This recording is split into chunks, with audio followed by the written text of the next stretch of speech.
सोलापूरमध्ये आणखीन एका डॉक्टरची आत्महत्या आहे। वैद्यकीय क्षेत्रात खळबळ माजवणारी ही बातमी आहे।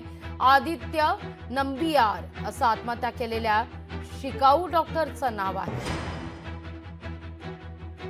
डॉक्टर शिरीष वळसंकर यांचं आत्महत्या प्रकरण हे ताजं असताना दुसऱ्या एका डॉक्टरनं या ठिकाणी आत्महत्या केलेली आहे।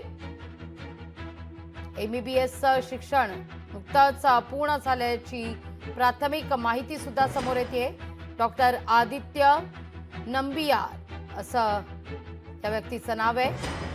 भाड्यानं राहत असलेल्या घरात गळा कापून हे टोकाचं पाऊल उचललंय। आत्महत्येचं कारण अद्यापही अस्पष्ट आहे।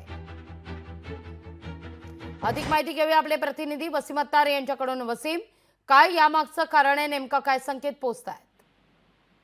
लागली निश्चित पाहिलं तर धक्कादायक घटना जी आहे ते सोलापुरात घडलेली आहे। सोलापुरात आणखी एका डॉक्टरने जे आहे ते आत्महत्या केलेली आहे। गळा कापून घेत जे आहे ते त्यांनी स्वतः आत्महत्या केल्याचा प्रकार जो आहे तो समोर आलेला आहे आणि यामुळे जे आहे ते वैद्यकीय क्षेत्रामध्ये खळबळ जे आहे ते उडालेले आहे। आदित्य नांबियार म्हणून असे आत्महत्या केलेल्या डॉक्टरांचे नाव आहे। डॉक्टर शिरीष वळसंकर यांच्या आत्महत्येचं प्रकरण ताजा असताना तर दुसरीकडे आता या डॉक्टरांनी आत्महत्या केलेली आहे।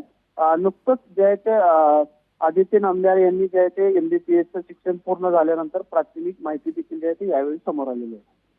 निश्चित यामागे काय कारण नेमकं मानलं जात आहे? काही संकेत आजूबाजूच्या शेजारच्यांकडून या सगळ्या संदर्भात काही माहिती?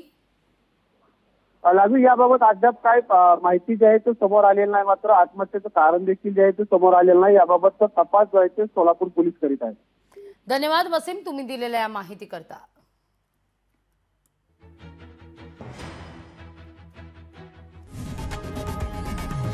लोकशाही मराठी ऐका, पहा, जागरूक रहा।